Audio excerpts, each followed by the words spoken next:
there's a lot of controversy there about people that try to claim, whether it be like the Green Street crowd or even people that aren't Stephen Greenstreet, like, oh no, this program wasn't real. It's a fictionalization. Harry Reid signed this fake memo or whatever. So just from a journalistic standpoint, when you say the people that are on board the craft, the things that are piloting these, who knows, right?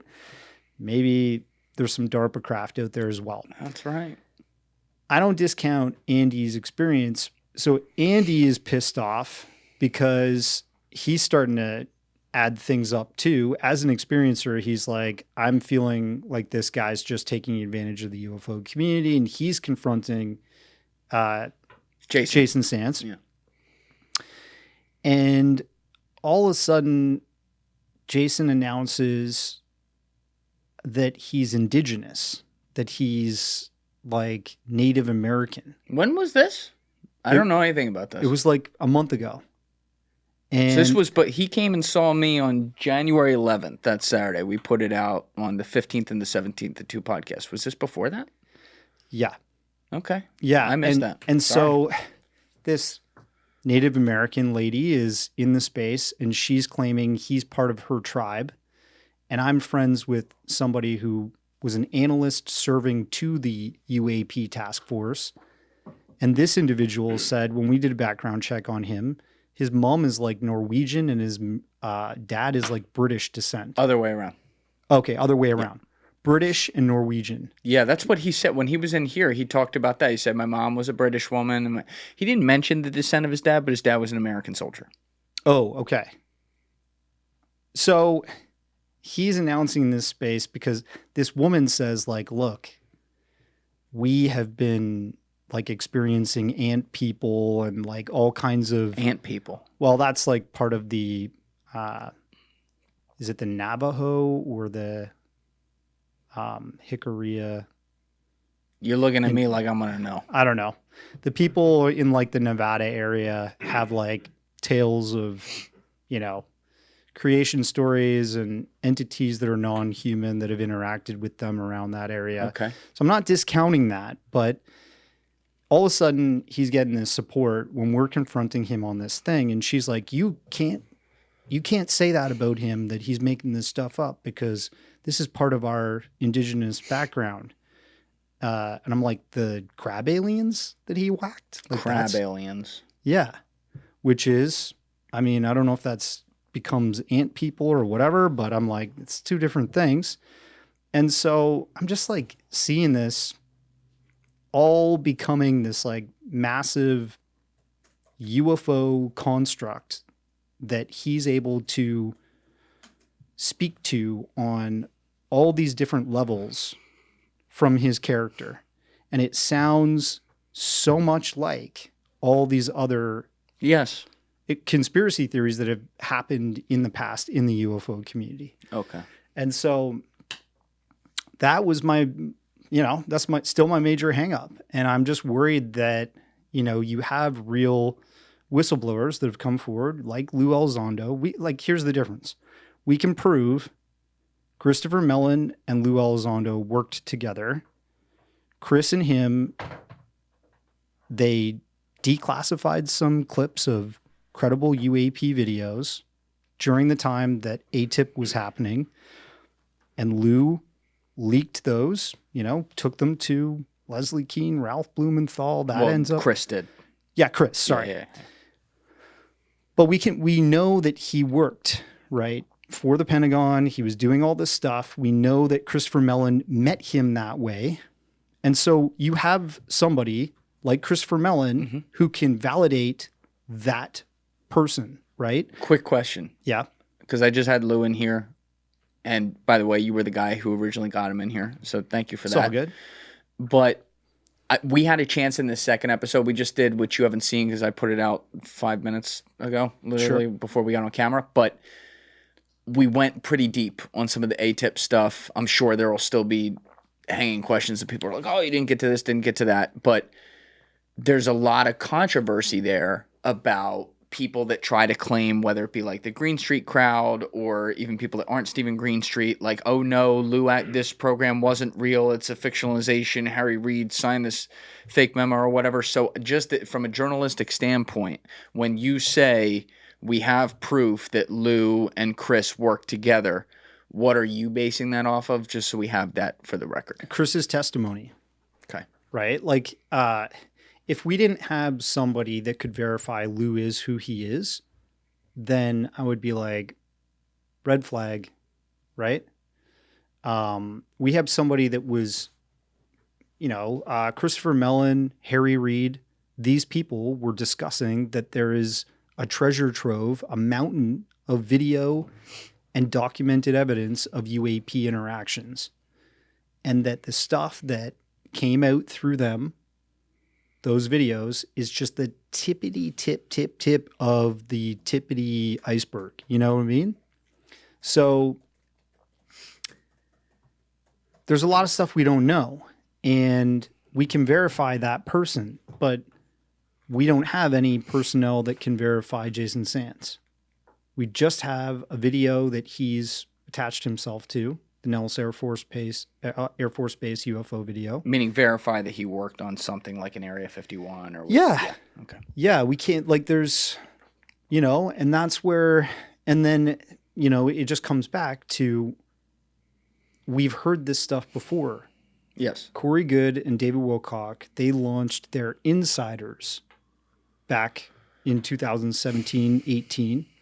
They were saying these guys, they were part of this secret space program working with aliens. And these were like what we were referring to as like the janitors or whatever earlier. Well, Pete Peterson was an elderly man.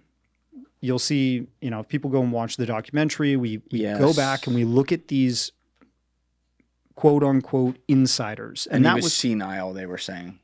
Yeah. I mean, straight up, you got Jay Widener, who was the head of production at the time at Gaia TV. Right. And he was like, we would film for 8 hours straight with Pete Peterson, and we would get out 20 minutes of usable footage. Yeah. It was driving him insane because they would be talking about some headband that Pete Peterson supposedly created by taking parts from a broken microwave. The headband could read your thoughts and then transfer all that intelligence to the next person that wore the headband if your brain got scanned. I'm just like paraphrasing this, right? Yeah. And your boy, what was the name of the witness again? The head of production? Jay Widener. So, you obviously did this extensive interview with him that is most of it setting I think episode 1 was like setting all the context, which is very important. Episode 2 is where it gets wild, everyone. So we'll have the link to the documentary down below. But he was very respectful about it too. Totally. He was like, the guy's dead now. He's not here to defend himself or anything. And I don't want to talk about him in a negative light. I also don't think that it's necessarily like in any way an evil thing, in that you're talking about someone who had a natural, in my opinion, age-related, he was obviously not all there anymore, so it felt like to this guy that he was being taken advantage of. And to me, the evidence on that you just presented, but that you go through in the documentary, it seems pretty clear. Yeah, it was for the sake of UFO-tainment. Yes. For entertaining the community and building this like crazy story that would entertain people. Yep. That we're looking for more answers, and we're all looking for more answers, right? Anna Paulina, right? Luna. The Congresswoman, Anna Luna Paulina Luna. Yeah. She's hinting at that there's going to be some huge disclosure coming up in the next week.'t so hot. And she's hot. There's it's a double whammy of amazingness there. Yes. Is she gonna let us see the JFK files? Is it, and people have already asked, is this to do with aliens? And she said it's bigger than that. That's cool. That's Al Gore level, baby. Whoa. Yeah. Well, let's not go there. So essentially, we all want answers, but what happens is when there's a lack of answers, there's this vacuum, and people can enter the vacuum and entertain new wild ideas with literally no proof or facts behind them. And the whole community eats them up. They get defensive of the person. I've been attacked for being a critic of Jason Sands and Corey Good. I've had a dude call me up on a video call after Dark Lines got released and was pacing back and forth in this call with me. He was visually upset physically because I was saying the secret space program, this version of it, this new age secret space program is BS, you know? And he was upset because he's got a conference that's coming up. Oh, God. And he wants people to attend that and buy tickets and all this stuff. And I'm like... That's the problem, man. I'm like, dude, I'm sorry that you're upset about my documentary. The other really weird thing in the opening of that conversation, he says, I didn't even watch your documentary because I know you're wrong. Oh, and I'm like, Jesus. Great, dude. Thanks for, Darcy, at least informing yourself of what my argument is. This is the problem. There's two things that are where the rubber meets the road right here that are both equally bad, and when they're put together, it is a nuclear bomb of bad, and that is religion and business. When you make something religious where your entire life is based on, I want to believe, so I do believe no matter what, and la, la, la, la, la, don't tell me anything that's against what I fucking believe, and then on top of that, you create a monetary incentive for yourself to continue down that road. Yeah. I mean, this is where the word grifter, where the word charlatan comes in, and it's understandable. And like, look, I understand that there's people in this space, because I'm fascinated with it, that get mad at the debunkers and everything. And yes, sometimes the debunkers have been beat up so much that like they're not nice. I will say that. Yeah. But people seem to care about that so much. I don't really give a shit about that. I'm like, it's a necessary evil. Check to the balance, it's a necessary if you will. Evil. Yeah. Because people run out of control with this stuff. And I also, I want Darcy to keep going here. I know people are thinking, because obviously like I had Jason Sands in and there's a lot to go there. Like I'll give my thoughts. I just want Darcy to go through everything, and then you and I can kind of converse on that and analyze that. But please continue. So, you've got the community that is really amped up about possible further disclosure that's coming. We've had the UAP hearings. I was at the one on November 13th, 2024. Mm-hmm. That was awesome. I was sitting in the actual hearing where they are discussing topics that are being recorded into the congressional record for the first time. Things like a hybrid program implicating that there's abductions and humans being taken by non-human intelligence and our genes and our DNA being mixed. Who was saying this? It was one of the senators, one of the guys was asking about this near the end of the... That narrows it down. Yeah, I can't remember exactly. They talked about underground and underwater, like ocean-based bases and stuff like, we discussed in Transmedia, right? The last time I was on. Back there, Danny Sheehan's like... Danny, good old Danny.